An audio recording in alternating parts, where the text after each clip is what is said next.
Welcome on the Verge. This is Zach Spedden, joined as always by Bob Phelan and Nick Stevens. And we have a big show tonight because for the first time in the 3 years we've been doing this show, we're actually going to be talking about the Orioles trading away a player that we grade highly in the system. We're going to get into that a little bit later on. But first, we have a guest on tonight's episode. He's a prospect writer for Baseball America, the publication that just released his top 100 prospect list that included 8 Orioles. He is Geoff Pontes. Geoff, how are you? Pretty good, man. How are you guys doing? Glad to join the show. We're happy to have you on. We're all big fans of your work here. And let's start off with Baseball America's recent rankings between the top 100 list and the best of list that the publication's been putting out. It's clear that the Orioles still have a strong farm system, even after last year's graduation of Adley Rutschman. How would you assess it right now? Yeah, I think it's still arguably the top system in the game. I think it's one of the only times, I forget the other time, there was one other time in the history of BA where there were consecutive number one prospects that were different players in consecutive seasons. That happens so rarely. And, I think there's an argument to be made that Grayson Rodriguez for 2 years has been the best pitching prospect in the game, a top 3 pitching prospect in the game, and very close with like 2 completely unusual, prodigious talents, and Yuri Perez and Andrew Painter. And by all accounts, I think, Grayson, had he been fully healthy, probably would have been up in the major leagues last year and already graduated and passed his limits. But it's not just the guys that they've had in the system that they've developed. It's also their ability, I think, to identify players that sort of fit their chefs, right? Like I always use this analogy, like, if you hire a French chef and he's the best French chef in the world, and you go and you buy ingredients for, an Italian meal, like it will probably be a pretty good meal, but like you give that guy ingredients to make a great French meal, he's going to make you a great meal. And the thing that they've been able to do so well is identify the type of players that their player development does a good job of improving. And it seems to be, particularly on the hitting side, guys who have elite swing decisions that don't chase out of the zone, have power, and have defensive profiles, whether it's up the middle, but valuable defensive profiles that even if things don't go totally right, they're not going to tumble that far down the defensive spectrum. They're not drafting a lot of first base only right guys. They're not drafting guys who hit for a lot of contact. That contact isn't even an issue. They may have guys that are good contact hitters that also do these other things really well, but you look throughout the system, and that's what they've been able to do. They don't just have good hitting prospects that get on base with power. They have guys that can also play position, and I think that's kind of rare. Like you usually don't see that teams able to marry two. Now they've been able to draft high. They've had a lot of draft capital to be able to spend to kind of move guys around the board. But there's players outside our Orioles top 10 that I think are arguably top 100 prospects or could be top 100 prospects very shortly if things go well. And that's kind of remarkable. I mean, they had a chance to maybe have their whole top 10 in the top 100, and that's never happened before. And it probably won't, but I think there's a case to be made for some of the guys that were on the outside, like a Kobe Mayo. I've always been a big fan. Kjerstad, I don't even think cracked our top 10.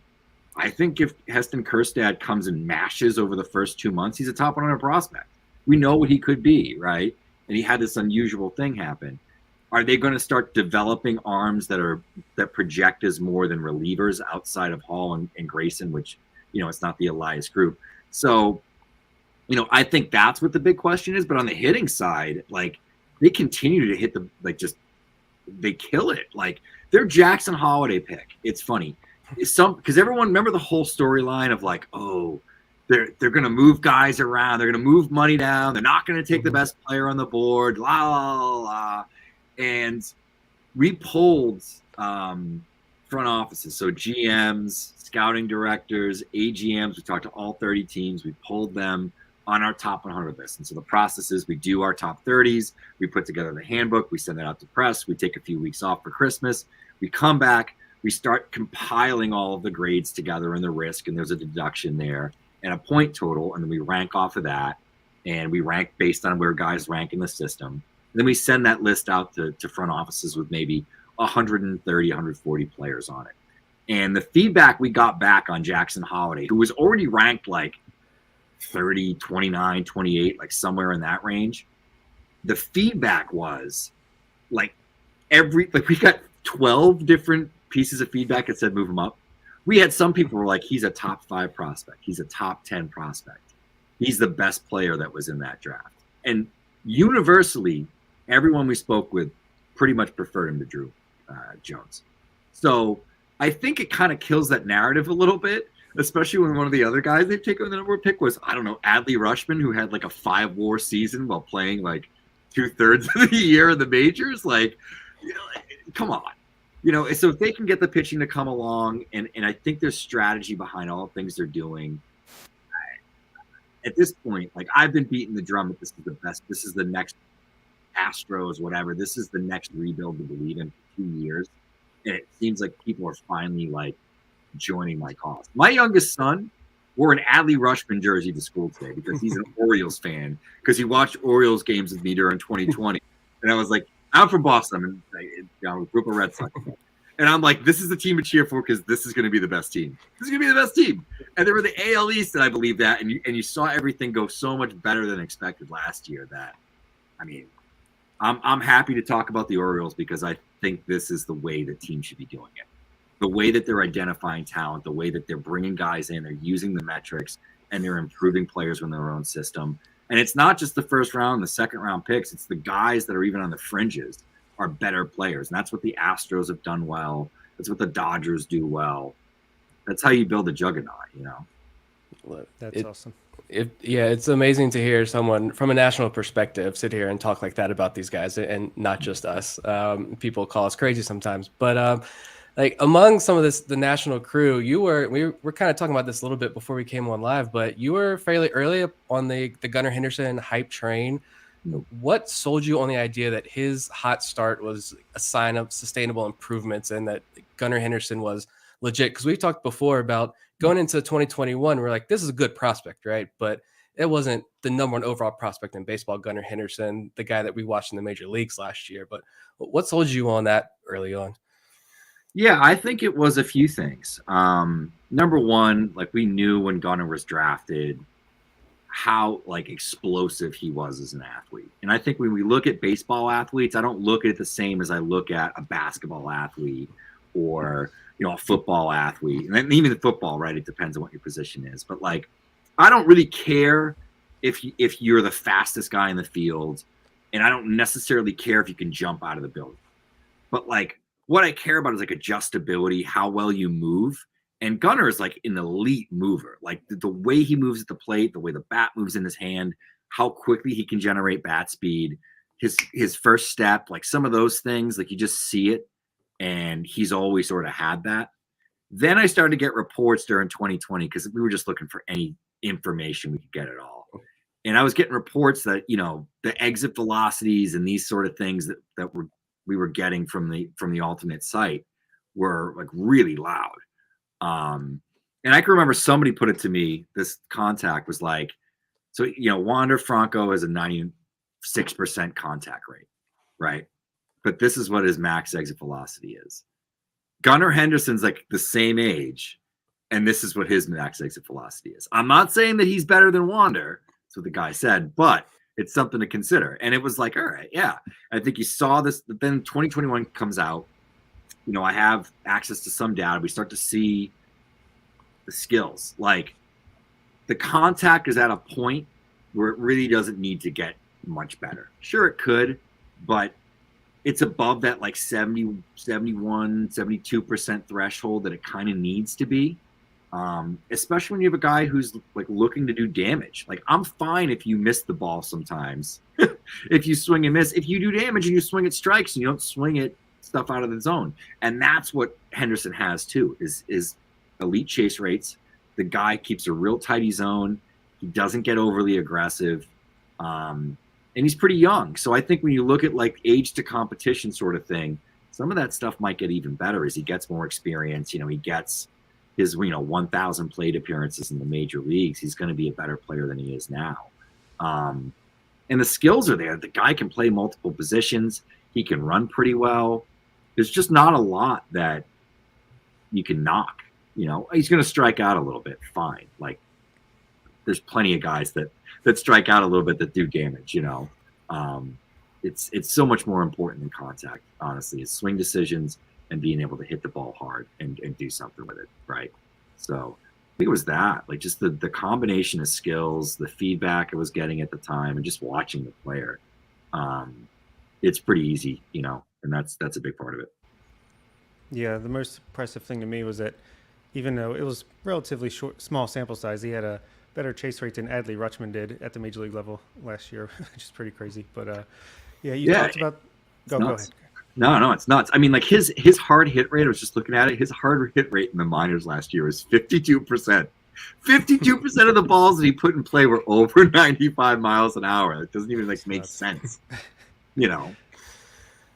Yeah, and we were talking about the pitching, which luckily Dan Duquette left Mike Elias and company a couple nice gifts when they took over, and Grayson Rodriguez and DL Hall. But talking about Hall, I mean, he's listed in your rankings, Baseball America's rankings, for best fastball, best changeup, best slider, a lefty that can throw in the upper 90s and 3+ pitches. Looks like a starter on paper, but still seems like a lot of people think Hall is ultimately going to end up in the bullpen.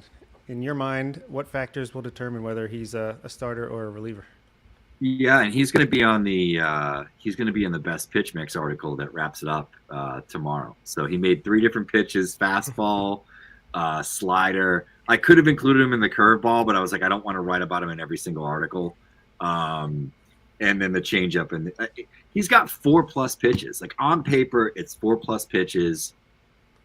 The problem with Gunner DL, is like, he's kind of like teetering on this edge of not enough command and just enough command.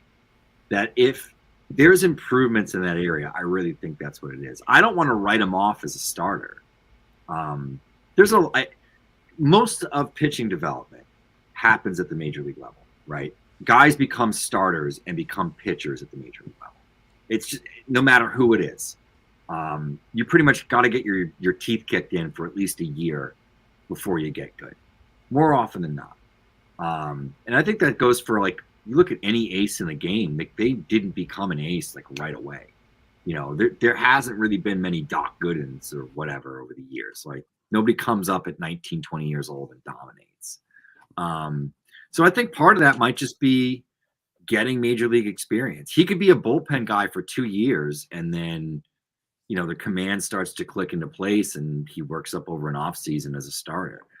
I don't want to write it off at all, because there's just not many guys that have 4 legitimately, like, plus quality pitches. It's just not that many guys like that. So that's the one to me that I think kind of keeps me from writing him off as a reliever. There's a lot of people who think he's a reliever. A lot of people, in the game, smarter than me, better credentials than me, that think he's a reliever. So it's out there, but you know what? That's what's great about baseball. That's what's great about scouting. Is there isn't a single opinion. There's multitudes. So that's all part of it. And I'm not totally convinced that he is. If he's not, he's going to be like Josh Hader. I mean, it's going to be one of the best left-handed relievers in baseball if he's not a star. But if I'm the Orioles, I mean, you can find relievers. You got Felix, like, you got guys you got plenty of relievers and guys that are pretty close that are already in the majors. They had a good bullpen last year. You want DL Hall to be a starter, so I don't think there's any reason why they shouldn't. I mean, unless it's grotesque and, like, okay, you got to reevaluate. But I think they're still going to roll him out as a starter. If it wasn't for an ill-timed lat injury, Grayson Rodriguez in all likelihood would have graduated from prospect status last season. Do you think there's any change in his short or long-term outlook after that shortened 2022 campaign? Pitchers get hurt, right? And the best predictor of future injury is past injury. So it certainly makes it more, he's more risky than he was a year ago. I don't think I viewed him as that risky. The worst thing that I could say about Grayson Rodriguez last year is that it's not a great body. He's a little stiff. He's not the best mover. But, I mean, he's got feel for 5 different pitch shapes, like legitimately different pitch shapes. And there's not many guys that can ride it and run it like that and turn over a changeup. They'll throw a cutter and a true slider and a true curveball. There's just not many guys that have that level of feel. And he's a powerful guy. And there's been plenty of bad body guys that weren't great movers that were great, pitchers. So there's some risk there now with the injury, I think. But if he comes back, it's all systems go. He adds that mile per hour or two on the fastball that he had in 2021 that he didn't have in 2022, that little bit more hop, all that sort of stuff. I mean, I think he's going to be tremendous. I think he's going to be a front of the rotation type of guy, because there's just not many guys that have the stuff plus the pitchability. Plus, you got to think that there is some ceiling that he's going to get better once he's facing major league at bats. He's sleeping in real hotel rooms. He's eating major league food. He's got major league coaching. Like, all that sort of stuff makes you a little bit better. So I think I'm not that worried, but I do think there's some concern.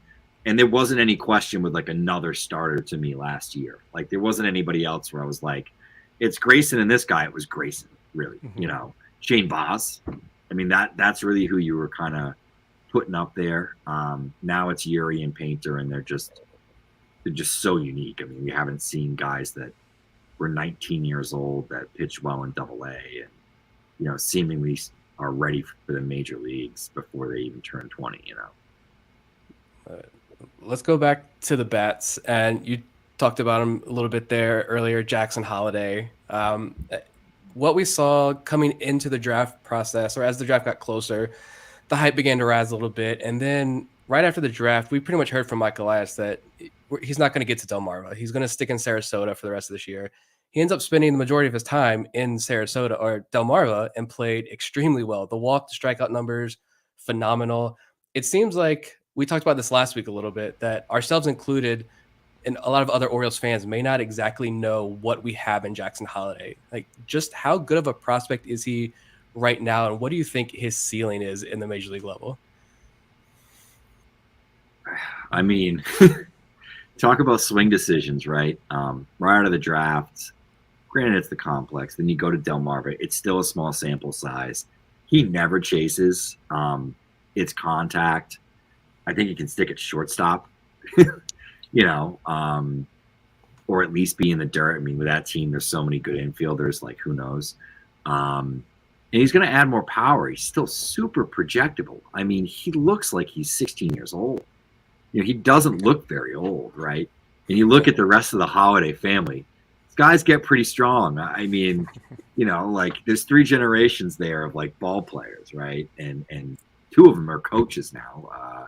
His grandfather's coached down here on the Cape for 5-6 summers now.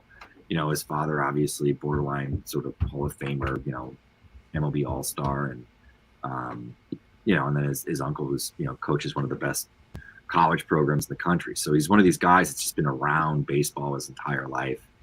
He's a baseball rat, and the skills are really developed in terms of guys that don't miss in the zone, that don't chase. I mean, he had a 12. I mean, it's a small sample. It was a 12% chase rate, a 10% zone miss rate. And his average exit velocity was like 89 miles an hour.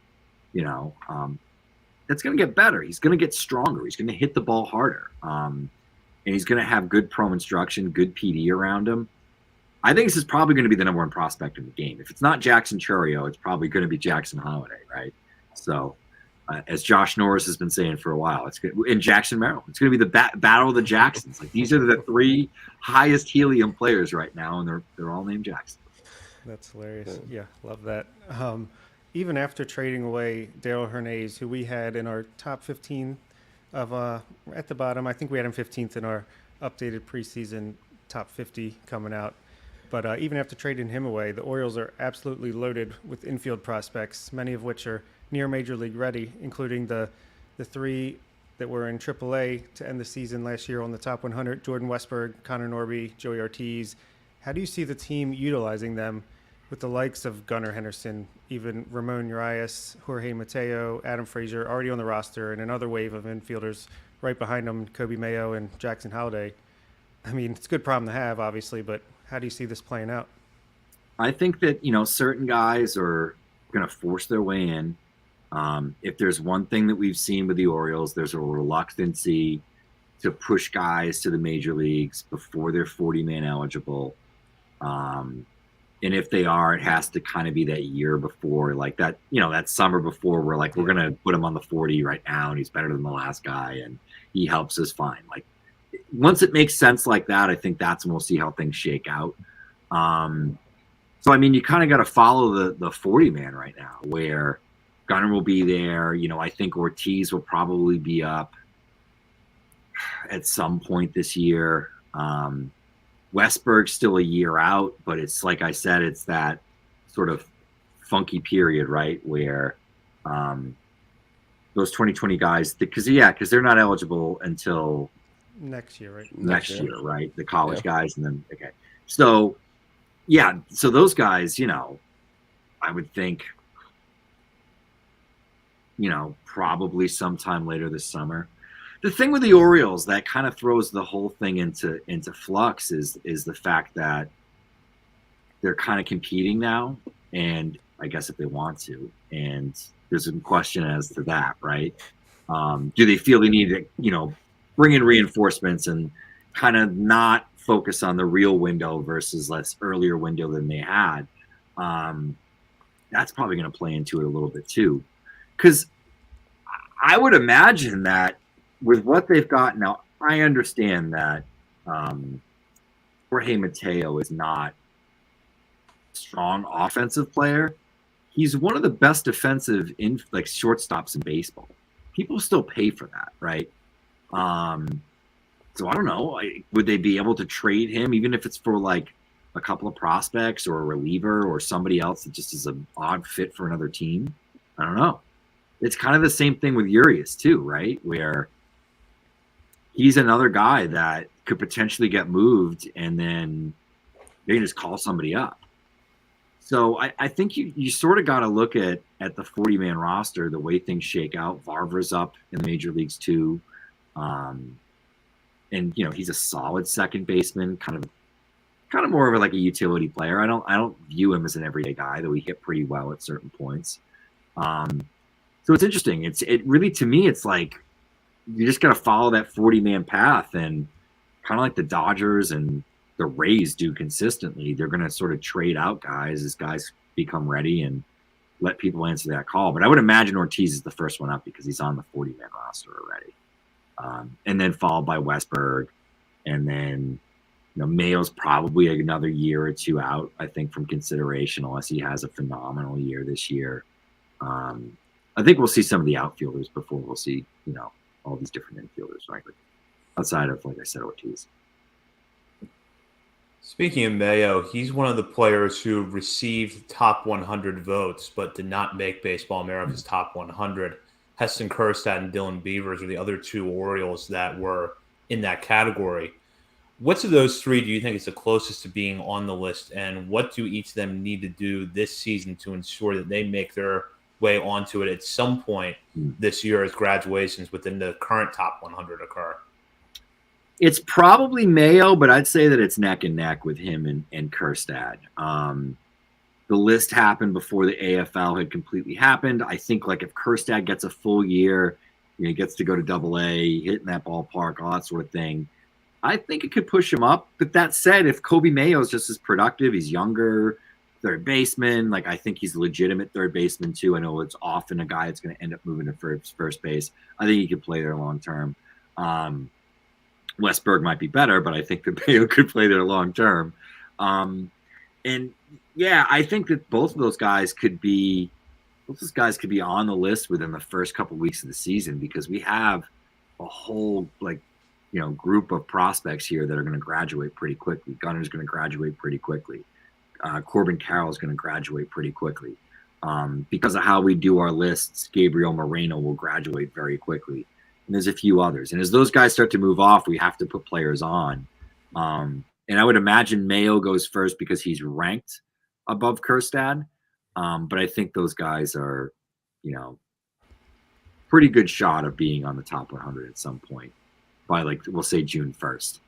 As long as they hit. If they suck, then that's a totally different conversation. Yeah. But I don't necessarily anticipate that's going to be the case. Just to follow up real quick on Kjerstad, he was a top 100 guy before he lost the season because of myocarditis, and then last year he was set back by a hamstring injury. How much does he have to prove to get back onto the top 100? I think he just has to hit in Double-A. If he hits in Double-A, it's sort of like everything is caught up to a degree. I mean, you'd like him to be in the major leagues like next year, but okay, with everything that's happened, fine. I think the approach is there. He hits the ball hard. There's contact. And he's a good enough corner outfielder that, if he's whatever, your left fielder, fine.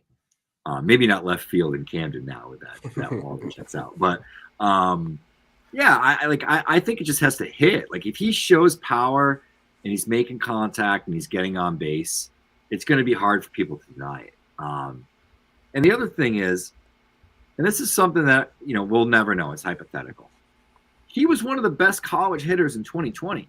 He has a full 2020 season. That pick may not look so crazy. It really may not.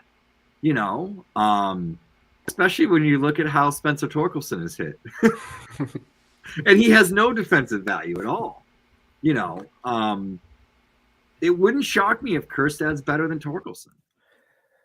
I'm not going to bet on it, but I mean, it wouldn't shock me. I wouldn't have said that a year ago. It always seems like it's just a matter of him doing it. It always seems like the Orioles drafts, other than Adley, obviously, because I feel like that was pretty much, other than the Bobby Witt thing, it was largely a slam dunk there with Adley. But it was when it was Kjerstad, everybody's like, why Kjerstad? And then it's Colton Kuser, and I know a lot of Orioles fans were not happy with the Kuser pick, and now Kuser ends his first full year pro ball in AAA and is top 40 on y'all's list, 41 on Baseball America's list. Like the draft. But looking at this, kind of zooming out and looking at this system as a whole, I think you kind of touched on this a little bit at the beginning, but the player development system for the Orioles just really seems to be clicking on all cylinders. And how did they manage to catch up to the industry so quickly, do you think? Because it seemed like they were really far behind in pretty much all aspects, from the international side of the game to everything. It seemed like the Orioles were so far behind. And we're talking about a top 30 list 5 years ago. I mean, outside of the top 5, how many guys are we really talking about? And now we're looking at a top 30 with a lot of potential major league talent. How do you think they were able to catch up so quickly? Regime change. I mean, quite frankly, the difference between Elias and where he is in terms of coming from the Astros and being heavily involved in building some of those teams, and just the understanding how far the Astros were ahead of everyone else. Forget the cheating stuff for a second.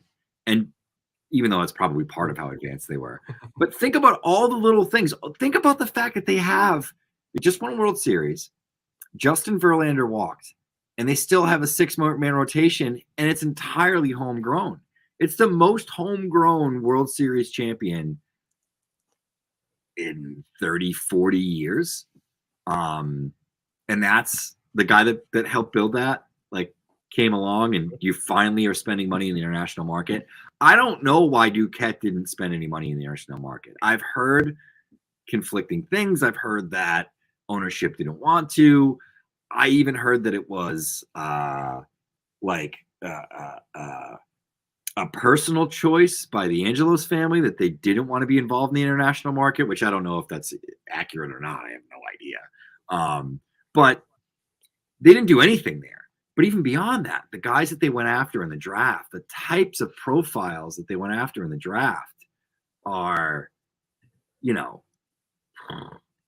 completely different. I mean, Duquette was chasing softball players. It was like guys that made contact, that hit the ball hard, that didn't have swing decisions, that didn't have a position. It's like almost the opposite profile of what they're going after.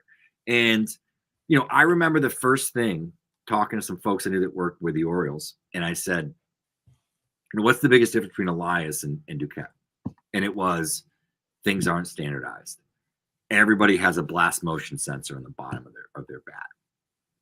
They know what to do with the blast, how to actually read the blast motion data, because it's not something that's all that publicly available, and the the different metrics and why like early connect matters for this guy, but not as much for this guy. And it's like all these sort of things and just understanding everything and then being able to apply it. And they have coaches that can teach it. So it's not just looking at the metrics. It's not just identifying the players. It's the fact that they brought in a coaching staff that was able to take the information and then make it tangible for players, which isn't always easy.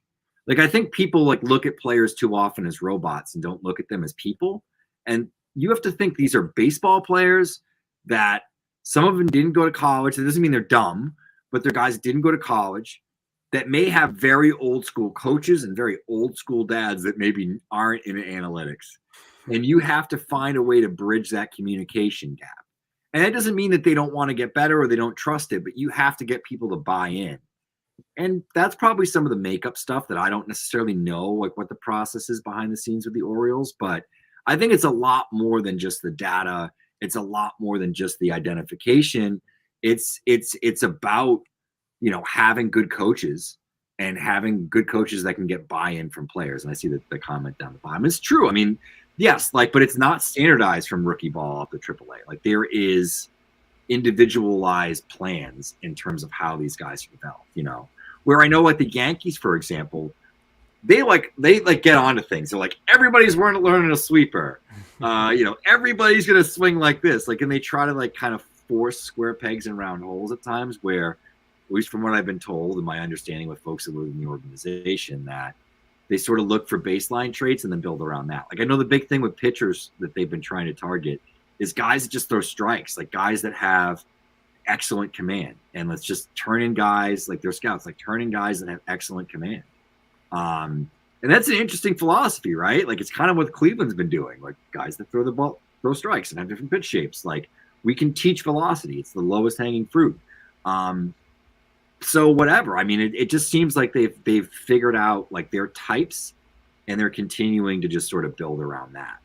And I think you got to stick with a process. You got to have a philosophy, and they've continued to do that. So, yeah, it's one of the things I admire the most about this organization, at least from the outside looking, you know, is that they do stick with a plan, and it seemed to work.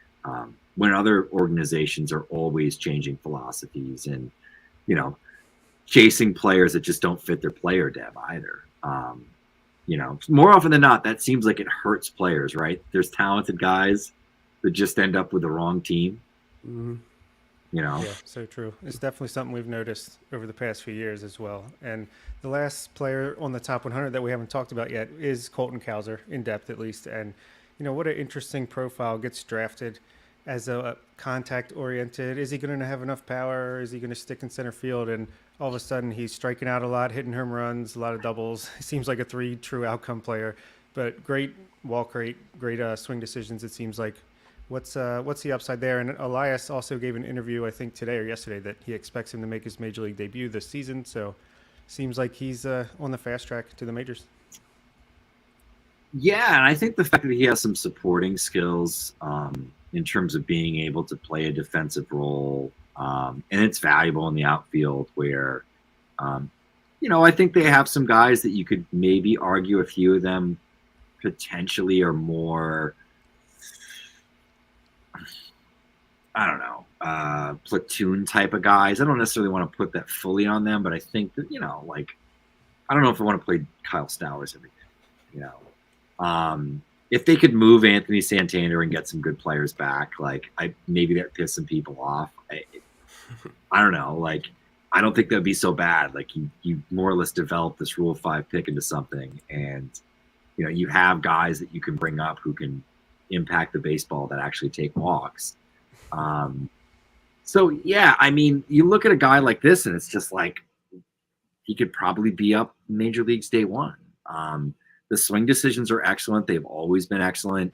And, you know, and it seemed like he made some sort of swing tweak. I haven't talked to him or any coaches about this, but just looking at some of the numbers right around July, like his launch angle numbers, his hard hit angle numbers, so like launch angle 95 plus, like jumps like 2 or 3 degrees, which I would imagine there was some adjustment that was made there in the swing. I'd have to dig in more on the video because not always necessarily noticeable. But that's at the point where he starts to really take off and like just went like bananas for like he had like 19 home runs in like a month and a half or something like that. Because the numbers like initially in the beginning of the season weren't great. He wasn't really hitting for power. Like the contact numbers weren't that good. He was just getting on base like a ton. And then things kind of went off for him. So yeah, I mean, I don't know if he's a center fielder necessarily. I've heard some people say that they think, that he could stick in center field. Fine. I don't know if I see that, but if like this is like a really good right fielder, I don't think there's anything wrong with that.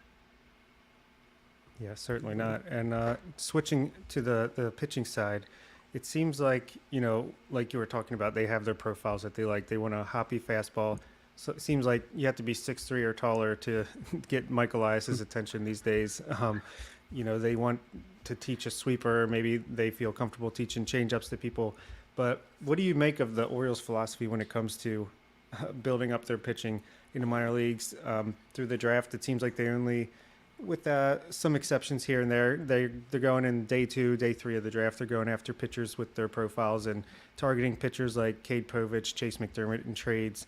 Do you think this strategy is going to be enough to compete in the AL East long term? Like we mentioned, the Astros, they're homegrown. Maybe they're just waiting for the international side to catch up a little bit there. Yeah, I mean, it just depends on what the dev is.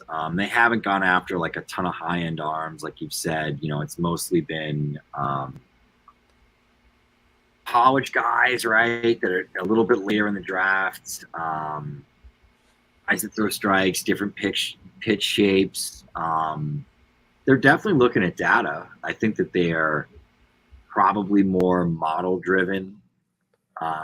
When it comes to the draft and pitchers, a lot of other teams, they probably aren't just in general. But yeah, I mean, it's tough because I don't know if they have a true identity right now, right? With a lot of these guys, because they've just gone so heavy on position players. They haven't made huge, investments in those guys. And a guy like Ballmer hasn't really pitched yet. So I don't know. I mean, like that's probably an area where I'm a little bit more deficient in terms of like I know Armbruster, some of those guys, but I'm not seeing like a ton of like pop-up guys within the Orioles system in terms of arms, But maybe that's something that's going to change, this year. I don't know. Are there arms that you guys are pretty excited about? Like Noah Denoyer. It's true. Armbruster, was you pretty mentioned. good in AFL. Ryan Watson had a pretty solid year, but not sure what the upside is there. Yep. Yeah.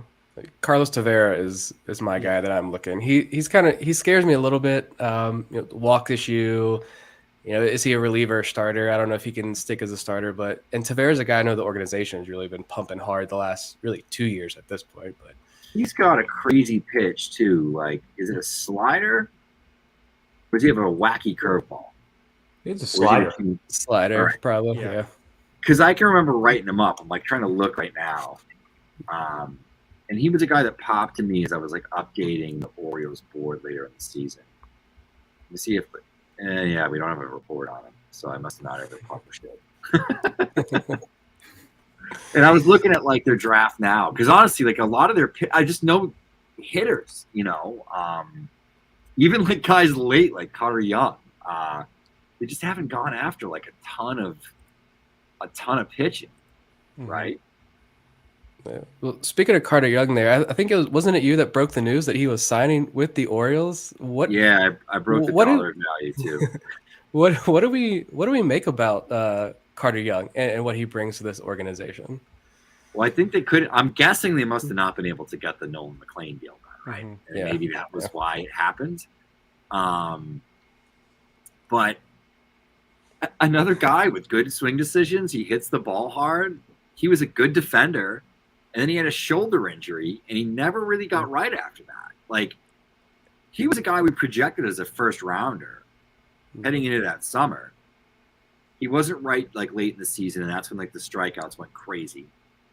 Didn't play during the summer because I believe he had a shoulder procedure. And then came back with Vandy and struggled. And, I mean, he transferred, so I don't know if there were other issues there, behind the scenes. And ended up going in the draft and got a decent payday. He's an excellent defender. He hits the ball hard. The swing decisions are really good. Yeah, I mean, we'll see what happens, but it's sort of right within that profile. He's like, SEC kid, had a big name, good defender, hits the ball hard, good swing decisions. Kind of reminds you of Jeff Fabian a little bit. It's the same sort of knock with contact and that sort of thing. So, yeah, I mean, we'll see what happens.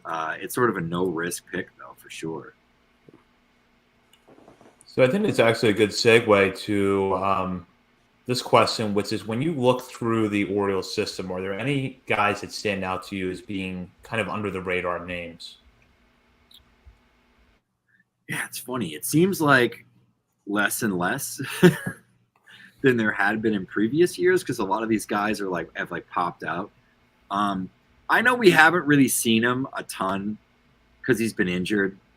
I still think Reed Trimble is a pretty good player, man. I thought he was good in college. I thought he was a little bit underrated in college. He's a really good athlete. He's a good defender. The swing decisions could probably be a little bit better. He's a little bit more of a contact guy than what's typical. But, I mean, what has he played? 50 total professional games? Maybe. So let's see what happens there.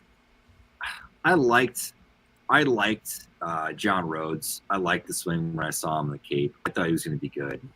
It hasn't really clicked the way that we thought it would. Armbruster, who I mentioned before, I think is pretty legit. I like Billy Cook. I don't know if Billy Cook's a mayor. I really don't. But I like Billy Cook, coming out of the draft. He was one of my draft sleepers because he does a lot of those things well, like swing decisions and it makes contact. But I think he's going to be just oh man, who was the D3 dude that Toby Welk? He just retired, right? Was it Toby Welk or was it? Did Toby Welk retire or no? No, It was Toby I don't Welk. think so. No, Okay. he didn't really play last year because he was hurt. But I thought he retired actually, but I might be wrong. Could be breaking news. I don't know. Yeah, ooh, I hope I didn't just break news. I read it somewhere if it wasn't, so I could be incorrect about that. But yeah, I don't know, man. It's kind of tough. All these guys are popular now. There's not many sleepers left, right? And the guys on the complex, I haven't seen. I don't have a ton of insight there. Sammy Basallo or whatever his name is. I haven't seen him. And he's ranked pretty highly anyway. Trying to think. I'm looking through names here now too, just to even pull somebody else, but I don't think so. I think we know all of them. I mean, unless you're a big Douglas Hodo the third guy. He was okay. I liked Robert Newstrom a lot, but I think I'm probably over my skis on that one. And if you're into defense first catchers who could probably have a major league career, it's Silas, already. He's got bloodlines and he's a great defender behind the plate. If he hits enough, then he probably has a major league career. Maybe he's Adley's backup long term. Could be. I think he walked 6 of his first 8 plate appearances after he got drafted. We were calling him a walk god, so that's a good pick. If he does that and hits a couple of tanks, he'll be fine. That will get you up to the major leagues if you're a good defender. Yeah. But I mean, all the sleepers, we would have had this conversation last year, and we would have had 5 or 6 guys that all broke out. Where I think people are a little bit more game, right? No one's going to call Judd Fabian a sleeper, right? They don't really necessarily have those, but it's probably going to be somebody. I mean, maybe Max Wagner has a crazy year. He certainly did, last year at Clemson.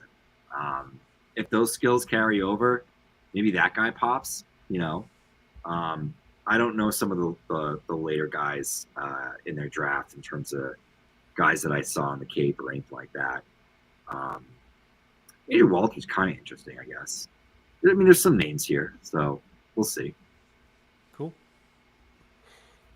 Well, Geoff, my understanding, you actually are going to be writing reports in the Baseball America Prospect Handbook for the first time this year. Is that correct? Yeah, yep. I had 4 different chapters this year. It's already like gone to the publisher before Christmas. But yeah, I had the Blue Jays, I have the Cardinals, I have the Rockies, and I have the Astros. So we'll look forward to that coming out. You'll have Geoff's working there, and then John Mioli, who's been on our show several times, wrote up the Orioles. So we're looking forward to that being released, as well as all the great coverage over at Baseball America. Geoff, before you go, just let our listeners know what they can expect over at BA in the coming weeks and where they can follow you on Twitter. Sure, yeah. Just, I think we're going to be rolling out more college stuff as that season starts to roll out. This is kind of a dead period for the minors. It's like this period between like the lists. So the top 30s, those will start to roll out on the site, or top 40s because we list like an extra 10. That's not in the book this year, but it is online. We have our draft, our college preview magazine just came out. If you subscribe to the magazine, the Top 100 magazine will be out the week after that. Rolling out a lot more fantasy baseball content as well. We hired Dylan White, who's going to be doing a majority of our fantasy content now, which is kind of exciting. We just, we cover all levels of baseball, man. So just try to stick with that stuff. Well, Geoff, thank you so much for joining us tonight. Thank you, man. Yeah, thanks for having me on. Thank you. Yeah, can't thank you enough. Enjoy your night. Geoff Pontes of Baseball America. We'll dive in now to the trade that took place last week, that was announced last week, and that was the deal that sent Cole Irvin to the Baltimore Orioles in exchange for infield prospect Darell Hernandez. Irvin was not the only player to come over in that trade, as right-handed pitcher Kyle Verbitsky, who pitched an A-ball last year in the A system, was included in the deal as well. And we're going to try to break down every facet of this trade tonight because, as I mentioned at the top of the show, it's the first time in the 3 years that we've been doing this show that we have seen a prospect of significance being moved out of the Orioles organization to get a player who's going to help the Major League team win now. So we'll start with Irvin, who is the headliner in this deal. Originally a 5th-round pick by the Phillies in 2016 out of the University of Oregon, Irvin debuted with the Phillies in 2019 and struggled over parts of the next 2 seasons with the Phillies before joining the A's in 2021 when he was acquired for cash considerations. Over the past 2 seasons in Oakland, Irvin proved to be a reliable innings eater who rarely ever walked batters. Last year, he threw 181 innings after throwing 178 in the third in 2021. And in each of the last 2 seasons, he has made at least 30 starts. So the Orioles picking up a 29-year-old who has 4 years of team control left, who can eat innings, doesn't walk a lot of guys. And in this new configuration of Camden Yards, now that we're 1 year into it, we'll probably have some success keeping the ball in the ballpark as he did in Oakland. So we'll start here. There's some things to like about Irvin, as I just mentioned, durable, but he's also a guy who does not strike out a lot of batters. You look at some of the batted ball data against him last year, and hitters were able to square up with him at times. So, Nick, I'll start with you here. Just looking at Irvin, what do you think the Orioles see in him, and what do you think he does for the rotation right now? First of all, my general thought about this trade is how do you pull this kind of trade off, to be completely honest? But you get Irvin, like you said, he's got 4 years of control left. He's good. He's solid. He's a solid major leaguer. He's proven it for the last 2 years at the major league level that what he does works. 178 innings and then 180 innings each of the last 2 years. He's been worth a combined 3.4 F4 over those past 2 seasons with Oakland. We talk all the time when discussing trades, right? Like the years of control are so valuable, and you got a guy with 4 years of control here. He's not going to be a free agent until after, 2026 season, that would be, I think. So yeah, that's huge for Darell Hernandez, who, we love him. We just interviewed him a couple weeks ago.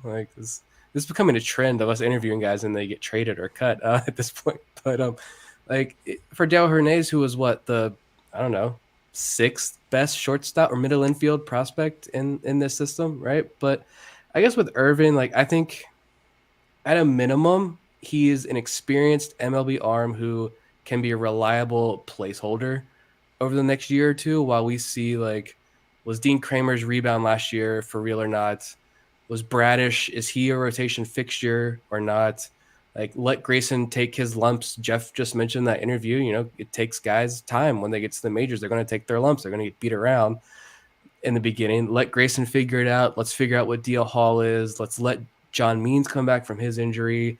And in the meantime, you've got Irvin here, who's a good floor guy who I think can just kind of keep things stable during what may be, you know, some rocky times ahead for this rotation. Hopefully not. Hopefully Kramer and Bradish are legit and we're solid there. But he kind of mentioned himself too that he spent the last 30 minutes of that introductory phone call with Chris Holt, Holt explained to him, like, here's all the areas of your game that we've identified that we think you can get better in. So, like, you know, is there more there? Could they get a 3-WAR pitcher out of Irving next year? And if so, that's fantastic for your 6th middle infield prospect. Like, I think it's just a solid floor guy who doesn't walk anybody.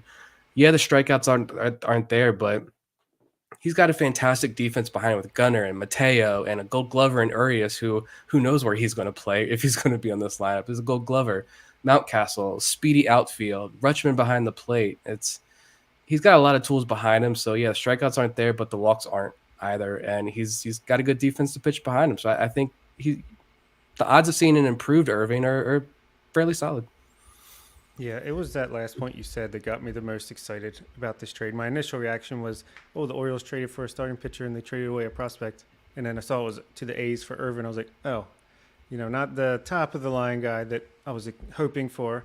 But the more I hear about it, the more I like it. And even besides that, just to get a legit starting pitcher who's pitched like 175, 180 innings the last couple years, plus a pitching prospect for a guy who we were high on, who we liked, Darell Hernandez for sure, but for like a top 20 prospect, and he was really, where were you going to find a place for him to play in Baltimore anyway? That was like, okay, you got to do that every time, no matter what. But it's like you said when he was talking about his conversation with Chris Holt, and that just made me appreciate this organization even more than I already did, where it's like they clearly targeted this guy, came up with this plan. Here's how we could improve him. And they immediately pitched that to him. And it just shows that they think they can, whether it's add a couple miles per hour to his fastball, which it was interesting that he said he's sitting higher than he usually is around this time. So maybe that's already on the way, a little bit of a velo increase. But I think his sinker was getting hit around a lot. His four-seam fastball was a lot better. Maybe the team says ditch the sinker or use it a lot less, and they're going to try to add a slider, whether it's the sweeper or just a more traditional tighter break. And maybe they're going to say, hey, John Means, you can't pitch right now, but maybe you could show him your grip for your changeup to make it a little bit better. I don't know, but they have a plan, and he doesn't walk guys. I think he's a great fit, a lefty in this new left field section of the ballpark. It's a good fit, and at the very least, the Orioles are going to have guys to run out there every day now that you can at least know they're going to keep you competitive most nights, and that's saying something for the Baltimore Orioles fans out there. But and going even him and Kyle Gibson, it's like, yeah, they're not the sexiest names, they're not the guys that you were hoping for when the offseason started, but it's not like they just said, oh, this guy we can get the cheapest. They targeted these people for a reason, these players. And I think Kyle Gibson, he added, what do you know, a nasty sweeping slider at the end of the season that maybe they think, hey, this is something we can catch early, kind of like they did with Lyles the year before, and make something out of it. But, it might not be the flashiest moves, but I think it could all work out. What I like about this move is that you now have two spots in the rotation where you have pitchers that are proven, durable pitchers that can take the ball every fifth day. Because I think, as we're going to talk about in a little bit here, you're going to have to be creative with how you manage some of these younger pitchers' innings this season. Now you got a guy in Irvin who maybe you can count on 185, 190 innings from him this year. We're further out from the pandemic. Maybe we can start to see starter totals go back up this year. So you're giving your bullpen a rest, and you're able to kind of leverage the rest of the rotation in a little bit different way. And I think, too, that the Orioles have some factors working in their favor that they didn't have in the past. As Bob said, and I agree with him, they would not have brought him in if they didn't have a plan for him. This is not the kind of move that I think you would have seen in the past where we need a left-handed pitcher. This guy's a left-handed pitcher with a good ERA, so let's go trade for him. There's going to be a strategy here. Whether or not it's going to work remains to be seen, but there is going to be a strategy to try to get Irvin to be better. Then you factor in the Camden Yards now is a much more neutral ballpark with the dimensions change. And then on top of that, the balanced schedule next year where you're not going to have to face teams in the American League East as often now. As I'm sure Irvin would tell you, the American League West was not exactly easy last year. So I think that, you don't want to overstate how much better the AL East is than the AL West, because the AL West can be tough in its own right. But that is one less thing you have to be worried about now. So I think, as far as Irvin goes, there's a lot to like. And like Nick said, maybe he's a placeholder so that as you start to get the pitchers you have adjusted to the major leagues, or you get to a point somewhere down the line where you do bring in an ace through trade or free agency, Irvin might have a couple years of team control left, and you could decide to hold on to him or possibly flip him. So there's a lot, I think, with Irvin to like.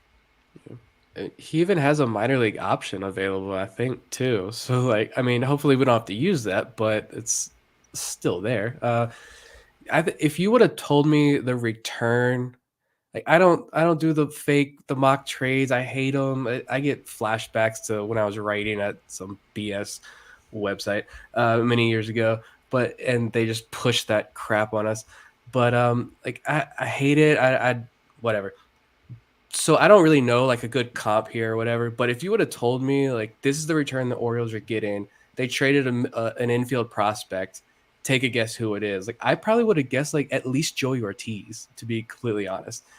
And it's it was Darryl Hernandez. I mean, he's proven it at high A. He hasn't even proven it at double A yet. Like I said, he's 5th or 6th best middle infield prospect in the system. Probably 7th in terms of ceiling. I was looking at that even. You look at Luis Almeida, who was just signed. He's probably got a higher ceiling than Hernandez. I think this is an unbelievable trade for what it is. For what it is, that's it. And Vivek's comment there, 4 years of control. Just hammer that home. It's fantastic. But my mind also, we're a prospect podcast. I think about prospects all day, every day. Probably too much. But and my first thought too was even hey, if he works out well and the Orioles are able to get more out of him, or he's at least proven it at the major league level that he's a serviceable 3.5 basically WAR pitcher of the last 2 years is not bad at all. A guy like Drew Rom being able to watch that or pick his brain in spring training could be huge. He doesn't have to look up to Alex Wells and Zach Lowther and Bruce Zimmerman. And I know those guys are all lefties who don't have the big velo, who got to the majors, and it hasn't worked out. It's not going to work out for any of those guys. I know Bruce Zimmerman, I may or may not be on an island there, but I think he's kind of DJ Stewart, Francisco territory now, where we're talking about him a little too long at this point, and it's just not going to work out anymore. But you bring in this lefty who doesn't have outstanding blow away velo fastball, and guys like Rom and some others in the organization, now you're looking up to him. I just thought about that as well. One other aspect of this trade to think about as well. I just can't believe you pull off a trade like this for what they were, again, for what it is. And I know it's, as far as if you look at the offseason as a whole, it's not very exciting. We were talking about this earlier. No one wrote up this trade. Baseball America didn't write it up. Fangraphs didn't write it up, and they write up every trade that happens in the offseason. It's why did nobody write about this trade? I get it may be largely insignificant in the grand scheme of things, but it's a solid, safe floor on this rotation that needs it. So, yeah, and I was worried about who that first prospect was going to be, and at least we didn't rip the Band-Aid off, but at least we're getting this out of the way now, and it feels better than I thought it would, to be honest. Yeah, and it is pretty crazy. We knew Elias could trade away guys for more value than maybe we expected. We knew he was pretty good at the reverse of this when he's trading, but if this is the trend that's going to happen when he's buying players in trades, then wow, he's a master tradesman. But Yeah, and then it's win-win because Darryl Hernandez, a guy we like, he's going to a system where he's probably a top 10 prospect immediately for them, if not at least right around there. And he's got a much clearer path, much clearer shot to major league playing time, whether it's, if he breaks out in a big way this year, at the end of this year, or some point next year, or the year after. He's in a much better situation as well. So congrats to him. I think he will make his major league debut with Oakland, and that's cool. But and oh yeah, we also got another prospect back in the trade, a pitching prospect, right, Zach? Let's talk about Hernandez for a minute. We had him ranked 15th on our preseason top 50 list. And for those of you who are patrons, our new 50th ranked prospect will drop on Friday. So if you haven't subscribed to Patreon, you should do so now so you can hear that. But Hernandez, a guy that we all liked, a guy who broke out in a big way last year, seems to at least be one of those high floor prospects that if things go the right way, could be a starter at the major league level for a while, and someone who we know that many people in the organization were very high on personally. I'll read here actually from Zach Cole, who was the Ironbirds hitting coach last year, called Hernandez on Twitter a hard worker and a great player with amazing talent. More importantly, he's an amazing person who affected so many people's lives, people/lives in the O's org. So pretty high praise from one of his coaches last year. On one hand, it does sting a little bit because you feel like the ceiling, maybe the Orioles hadn't quite tapped into Hernandez fully yet, but at the same time, you look at the strides he made in the last year, but compare that to what's ahead of him. He could possibly be major league ready in the next couple of years. And there are all of these players in front of him, plus Jackson Holliday right on his tail. So this does feel like an area of surplus for the Orioles. Yeah, you look at the makeup, it was just undeniable. I mean, going back to Delmarva, and we know he was not happy about that at all. And he made the most of it. And, Sam Jelinek giving us one of the best stories of the year, how he's what, is he 20s at the time? Was he 21? I don't even think he was 21 yet at the time, or he might have been just turned 21 at the beginning of last year. But regardless, he's a young man himself who was put back in a situation where he did not want to be in. And he became the leader of that Delmarva team with all these younger international guys, helping them with the basics of what to wear for a game. I mean, it speaks to what kind of man he is. So I think that is great to give him his moment here and talk about that. And yeah, I think with Oakland, I think a lot of people would probably say he's more probably a future utility guy. And that very well may be the case, but he's got speed. He's super athletic. He's an athletic now. I'll just sign off the podcast after that one. But he can steal bases. He can hit the ball surprisingly hard. He's got surprising pop. He talked about himself, that shortstop starter kit, and he talked about he prides himself on trying to get all 5 of those tools great, as best he could. So I don't know, maybe a new organization. If he starts in a year in AA, he's going back to Texas. He's from Texas. He's from El Paso, or spent a lot of time growing up in El Paso. So if he's playing in Midland, Texas, that could be 12 hours or 16 hours apart. I don't know, because it's Texas, but he's at least back in his home state, maybe, playing there, playing with an organization that wants him, that really wanted him. It's a good reset. Maybe something really clicks for him, and he's the future shortstop for Oakland, or a second baseman, or a third baseman. I don't know, but yeah, I wish him all the best. And I really do hope that he's in that A's uniform in the next year or two, playing against the Orioles. I'm still going to cheer for him. Yeah, and it's pretty cool to be able to now, we've always said, it's still, we're following these guys. If we trade them away, we'll still be able to root for them. And this is the first time where it's we will be able to. It'll be weird to see him in a different uniform, just because I don't know about you guys, but I'm always just envisioning these guys in Orioles uniform as they're coming up, obviously. But it's cool to be able to root for him, and I'm sure there'll be players littered throughout MLB in the next 3 to 5 years that came up as Orioles prospects and made it somewhere else just because there's only so much room on a roster. And speaking of that, I mean, he was probably going to be the opening day shortstop for AA Bowie, and they're still going to have Kobe Mayo, Colin Burns, Adam Hall, Luis Valdez there with Ben Cosme, Max Wagner, Adam Crampton, Nolberth Romero. There's guys coming up. Jackson Holiday, who knows, he might be there. So there really was like, where's the playing time going to go for all these guys? Well, now you solved a little bit of that crunch problem as long as everybody's healthy. Yeah, and Vivek made that comment there earlier too. I forgot to bring this up earlier. Yeah, he was Rule 5 eligible after this season, so like he's probably gone in the Rule 5 draft next year. To be completely honest, like where are you going to protect him next year? Yeah, I think. I mean, yeah. So you're able to get a proven major league starter right now who still has a little bit of an upside, plus another prospect, which is another kicker in all of this. Like that's, yeah, great. So, yeah, let's dive into the prospect the Orioles got back in that deal, and that is right-handed pitcher Kyle Verbitsky. He fits the Orioles type. He's tall, listed at 6'7", 235 pounds. He was drafted by the A's in the 17th round out of Penn State in the 2021 draft. In his full season debut last year, he pitched at the A-ball level, starting out at low A Stockton before making the jump to high A Lansing late in the year in 126 and a third innings pitched. He struck out 140 batters while walking just 30. Baseball America recently cited him as having the best command in the A system. That was obviously before the trade. And one thing I should note here, for longtime followers of the minor leagues, you may know that Stockton is in the California League, a notoriously hitter-friendly environment. And Verbitsky did well there, 86 and two-thirds innings pitched, a 4.78 ERA with 99 strikeouts against just 20 walks. So you're looking at a tall right-hander with what looks to be plus command coming over in this trade.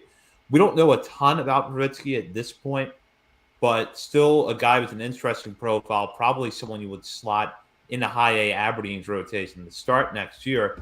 And he certainly fits a type that the Orioles have, so they clearly see something in him. Yeah, it's interesting, right? He, like Vivek said, he's kind of Justin Armbruster-esque because he's tall. I mean, he's an Orioles pitcher. Of course, he's going to be tall. To me, Peter Van Loon was the first person that came to mind when I saw his stature and good numbers at that level. I mean, actually the numbers weren't all that great. It's more he struck out a lot of batters, didn't walk many. I think he was voted best control of any A's prospects. So again, that's like goes to what Geoff was talking about earlier in this podcast. The Orioles are looking for guys who can throw strikes, have good command, and then they can work with that from there. To me, I could see him being like a Brian Baker. I feel like eventually, if you move this guy to the bullpen, you let him ramp up the velocity a little bit coming out of the pen. I mean, that size, Felix Bautista, Brian Baker, and now we got Kyle Verbitsky. I mean, let's go. Bash Brothers. It's like Bash triplets, Bash quadruplets. I mean, it seems like they also just go after, you have to be tall, and then if you're on Baseball America's org list of like top control, like you're probably a future Oriole. Antonio Velez last year from Miami, and same situation too. I don't think Velez was a top 30 guy in Miami system. Verbitsky, I didn't see him on any top 30 list, but you mentioned the strikeouts. I think he led the A's entire minor league organization with 140 strikeouts. If he didn't lead it, he was right up there at the top. 5.5% walk rate. I mean, just huge strikeout to walk numbers. You mentioned the command there. I did find some data, and I don't know how super reliable this is, but it's shout out to at Cardinals Reek, great name on Twitter, and then at Will Shug Stats.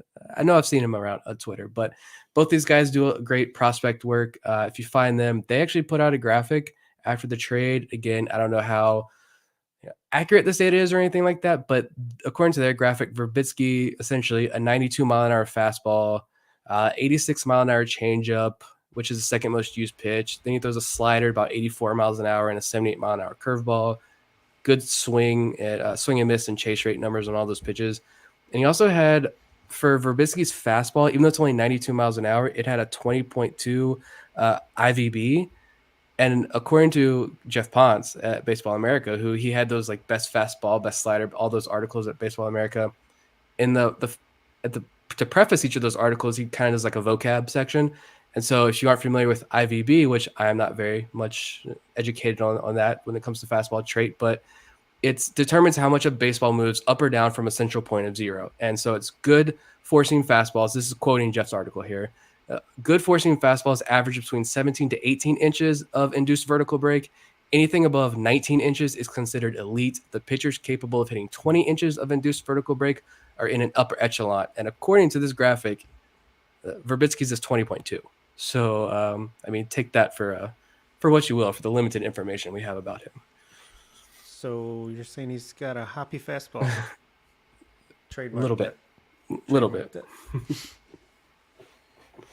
We'll go into some listener questions here because we had some good ones come in before the show, and I'm going to go with one from Ben here to start off, which is, how would you treat Grayson Rodriguez and DL Hall in the majors this year, given factors such as innings limits and limited rotation spots? I'll start with Bob here.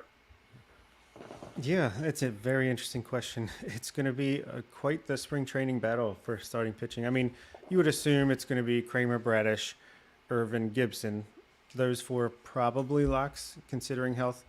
And then you got DL Hall, Grayson Rodriguez, Tyler Wells, Austin Voth.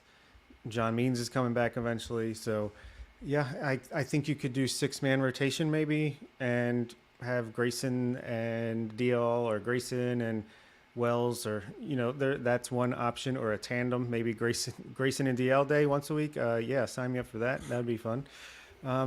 I think Grayson is going to end up with more innings at the end of the season than a lot of people expect. I think a lot of people are saying like between 120 and 130 innings. I could see him getting around 150, 155. I think based on the way the Orioles used Tyler Wells last year, I feel like they're looking more at pitches per appearance than innings necessarily. So as long as he is, not walking a bunch of guys and getting that pitch count up really high, I think they're going to be able to manage him to last all year. Maybe have a phantom IL stint like they kind of did with Kyle Bradish. That's my theory, at least. I have no idea if that was a serious injury or not. But to not answer the question at all, that's my thoughts. No, I think I would have him. I think I'd start the year with a 6-man rotation, or at least with him. Maybe he can kind of fill in on the 6th day. I don't know how it would work, but I want him in the rotation to start the year, and I want him in there all year somehow. I have no idea how this rotation is going to play out. There are a lot of names, a lot of good options, I think. But yeah, Grayson, I don't know. In the beginning, I don't believe that Rodriguez or Hall, neither of them are starting the year in AAA. They're not going to see AAA unless there's an unfortunate injury and they're rehabbing down there. They're not going back to AAA at this point, I don't think. Grayson, he's not going to be throwing 6 innings either to start. DL Hall's probably not going to be throwing 6 innings to start either, but I honestly don't know how to answer the question, to be completely honest. Like, it's wait and see how spring training plays out and go from there. It will take care of himself. You can't have enough arms. There are plenty of options there. It'll all work out. Injuries are going to happen. We know that. It will be interesting though to see what the Orioles decide to do. Yeah, for the first time in a while, you actually have an interesting rotation makeup going into spring training, at least in terms of upside. I think that they're going to try to be creative somehow in how they manage their innings. Exactly how that looks remains to be seen, but I think at the very least, you could see DL Hall, Austin Voth, Tyler Wells early on deployed in some piggybacking situations if the Orioles want to go that route. So I've got a question here from Vivek. Looking at the current roster, and is there any trade you see coming before the season starts? I'll go with Nick here.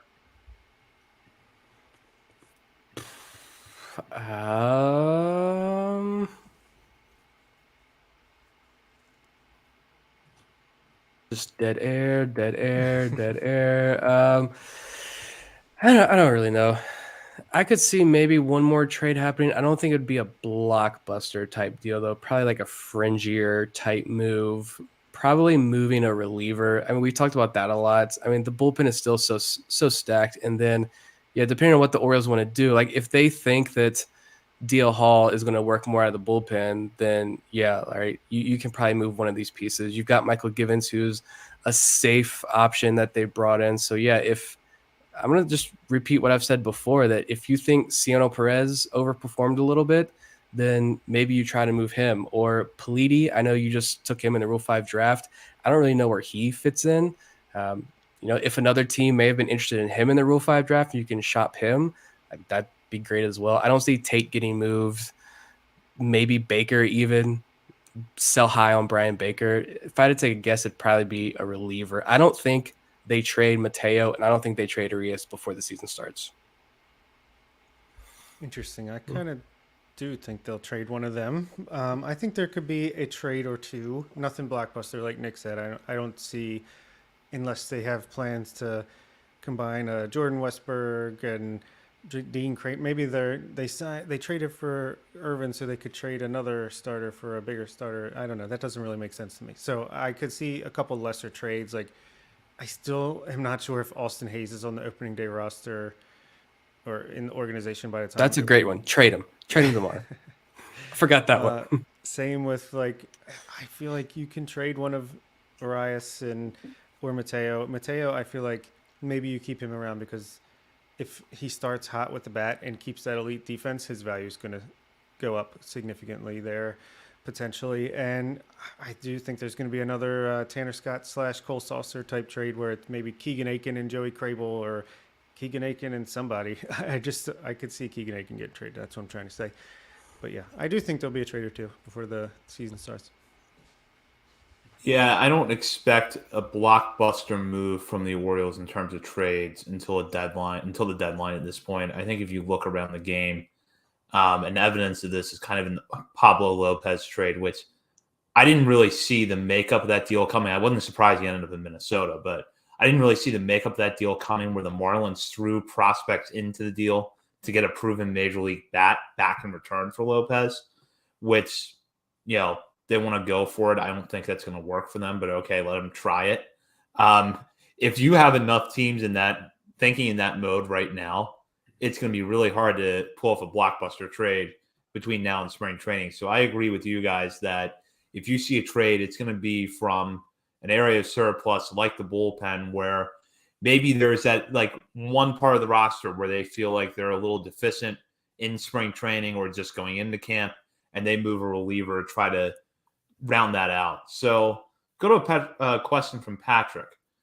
Kind of a specific hypothetical, but let's say the veterans, and he cites Arias, Mateo, and Adam Frazier, come out of the gate strong, while the young guns, and in this case it would be Kyle Stowers, Taron Vavra, Jordan Westberg, and Joey Ortiz, perhaps struggling in AAA. Would you prefer the team ride the hot hands and try to win this year, or leave the young guys in and let them try and figure it out? Go with Bob to start off. Well, I think the team expects to be competing. I think they're going to ride the hot hand in that case, because I think it's pretty like he said, it's pretty specific hypothetical situation. But yeah, I think you would expect at least some of those guys to bounce back. And while the veteran talent's playing well, you got to keep running them out there, because you're developing guys, but you're also trying to compete for a playoff spot, and games in the beginning of the season count just as much as the games in the later in the season. Yeah, we already know that they're not afraid. They're not going to be afraid to sit the young guys and ride the Adam Fraziers every single night if they need to, which I'm fine with. Like, they're going to try to win as many ball games as possible. But this is also why, like, you don't see these prospects, and we hate it just as much as everyone else does. But this is why once these guys reach AAA, it takes so long for them to finally get that call up to the major leagues, because they know guys are going to struggle, but they don't want to have to send those guys back down to AAA again. And so, yeah, if it's a situation where you can come up, and if we need to put you on the bench for 2 weeks or something while you sit there and learn, I think that's a point Bob's brought up a lot of times, that the organization has said, like, they feel like you can still get tremendous value by sitting on the bench and learning on the off days, or just sitting there learning by not being in the lineup. Then, if that's what it takes, then that's what it's going to take. We know the organization is, Brandon Hyde's not afraid to sit you down, but like, they're going to ride those veterans. And even if they're not struggling, they're going to ride those veterans a lot more than people want. We know Adam Frazier is going to be at the top of that lineup most nights. And even if he's playing well, people are going to absolutely hate it. And the moment Grayson Rodriguez doesn't go 6 innings, people are going to freak out. Baseball season's coming, and at this point, by the end of last year, I was so sick and tired of it. I was ready to just delete Twitter. Now I am ready for it.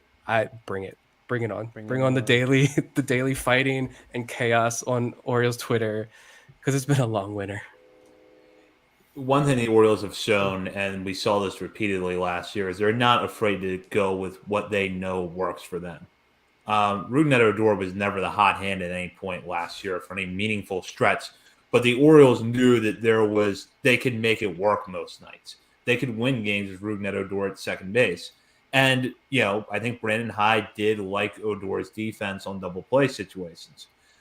So if Adam Frazier is hitting 240 with a 370 on base percentage or a 360 on base percentage and playing good second base every night, and they're not comfortable yet with putting Taron Vavra out there, they're not comfortable with putting Jordan Westburg out there yet, they're not going to do it, especially if they're winning. So the Orioles are going to go with what works for them. So that's kind of what I expect is going to be the case this year, especially if they're looking to compete.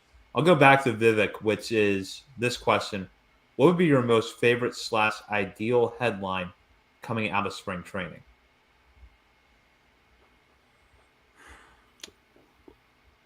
One that I would absolutely love, and it's not going to happen because of a lot of the reasons we just talked about, but one that I would absolutely love would be that Colton Kuser makes the opening day roster out of camp. Like, I wish we were in that position. I think he could do it, and I think he could be successful. Austin Hayes gets traded, and that opens up the spot there for Colton Kuser, and he settles in. Again, it's not going to happen, but if we're talking about like an ideal fun one, that would be one for me. For me, it's kind of similar. I mean, for a lot of people, it would probably be Jordan Westburg makes the opening day roster. For me, it's Joey Ortiz makes the opening day roster just because, he's my guy. He's our guy. We like him. Maybe it's Jorge Mateo gets traded halfway through spring training, and all of a sudden Joey Ortiz is maybe not your opening day shortstop, but you're on your opening day roster and getting some playing time. So I'll go with that one. Mine is for the month of April, the Orioles will piggyback Grayson Rodriguez and DL Hall. So you can go watch 4 innings of Rodriguez, maybe 2 or 3 of Hall. I don't know what would happen after that, but that would make for an awesome first month. And we'll wrap up here with a question from David. He has a question basically about the top 100 prospects we've seen in general. He's very excited about it, but is there a way that all of these guys could not meet expectations, i.e., what are the areas to worry about with each of them? Now, the Orioles have had, I think, now 10 different players ranked inside a top 100 list. I think that's where the number is. Heston Kjerstad recently made, I believe it was, I'm trying to remember which list it was, MLB Pipeline's list. So that added another player into the mix. So a lot of names to sort through. So maybe more generally, what would be the areas that you would see where some of the hitters could fail or where the pitchers, Rodriguez and Hall, could struggle more than we expect? Well, of course, any and all of them could fail, whether it's due to injuries or poor performance. I mean, that's always a risk with prospects. They're called prospects for a reason. As far as the pitchers, I mean, we know for DL Hall, he just never gets enough command. Rodriguez, I don't know. He's pretty high ceiling. I guess if he just never, if his, what was it? He's not much of a mover. If that kind of limits his upside, maybe he's not quite as good as we expect. With the offensive guys, I feel like it's just, I don't know. Let's see. They don't hit enough. They can't hit a major league breaking ball when it comes to Kuser. I think that's like the biggest thing he needs to shore up right now, according to what I've been reading lately. Keith Law, what's up? Yeah, I think it's more of just getting playing time and hitting enough to. I think defensively, all these guys are good enough to stick. Norby maybe could use a little more, reps at second base to get up to adequate, but I would fully expect him to be able to do that. So, yeah, I mean, of course they could all fail. I'm not exactly sure how, but I think it's more you got to hit enough. Yeah, I mean, the easiest one I could see, and I hate kind of, foreshadowing this in any way or whatsoever. But I think the easiest one for me to see failing would probably, honestly, in my opinion, maybe it's Kjerstad, just because of what he did in Aberdeen was so extreme. But then what he did in Arizona was on the opposite end of that extreme spectrum almost. So like, yeah, there could be a situation where he gets to buoy and it's a lot of what we saw in Aberdeen. And then what? Then what do you do with him? He's definitely not a top 100 guy at that point. You know, Kobe Mayo is a guy who's on some top 100 lists. That's kind of the same. I know some people are concerned about, you know, the strikeout issue a little bit, even though I think his strikeout numbers, when people bring up the strikeout issue with Mayo, like I don't really see too much of an issue so far up to this point. It's actually really good, but you know, can he handle the breaking ball stuff? Is he going to be able to catch up? And you know, will he be able to hit for a high average, or is he going to be strictly like a 3 true outcome type player that just doesn't hit enough? I don't think so with Mayo, but that could be a concern. Colton Kuser, I think that's a good one that you mentioned there with, you know, handling the breaking ball stuff.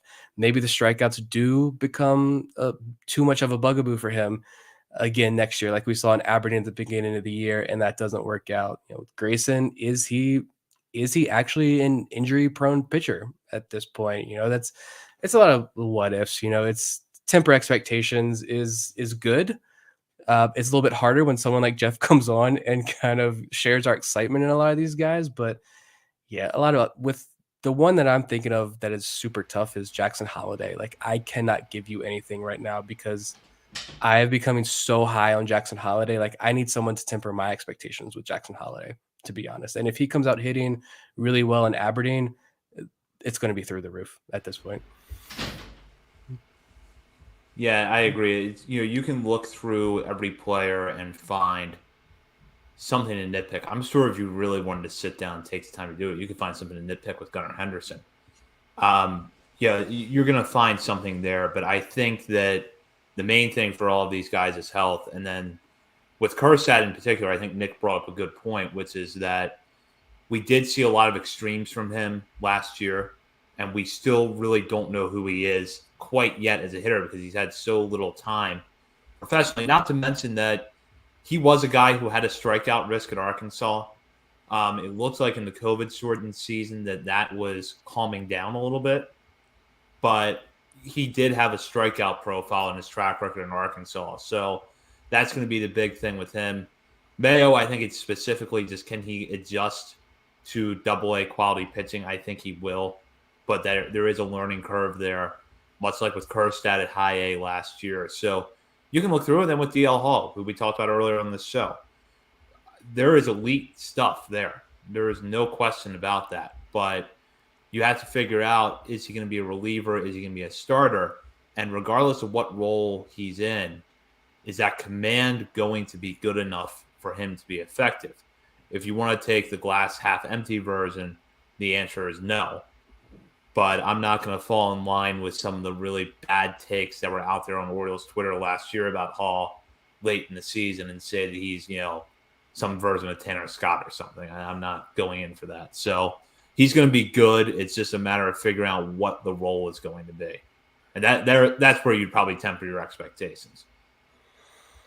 Just read Keith Law and you'll temper your expectations. And now we're going to dive into Keith Law's top 100 list. Oh, we don't have 3 more hours. Well, that does it for tonight's show. Geoff, thank you to Geoff Pontes from Baseball America for sharing his insight. Really enjoyed having him on the show. It was also fun to break down the Cole Irvin trade. We will be back next week with a new episode. In the meantime, check out BaltimoreSportsAndLife.com. There will be coverage of the NFL playoffs on there leading up to the Super Bowl, as well as some insight on college sports. Probably a few Orioles articles coming out here in the next few weeks as we get closer to spring training. And while you're on the site, be sure to hop on the message board and join discussing with fellow readers as well as contributors to BSL. Follow us on Twitter at BSL on the Verge and check out our Facebook and Instagram profiles as well. And if you have not already, sign up for our Patreon community. You can join for as little as $3 a month. There are also $5 and $10 tiers that will give you access to exclusive daily content, including our top 50 prospects list, which is continuing to roll out. We're now in the teens, so you're not going to want to miss that part of the list. For Bob Phelan and Nick Stevens, this is Zach Spedden. You've been listening to On the Verge.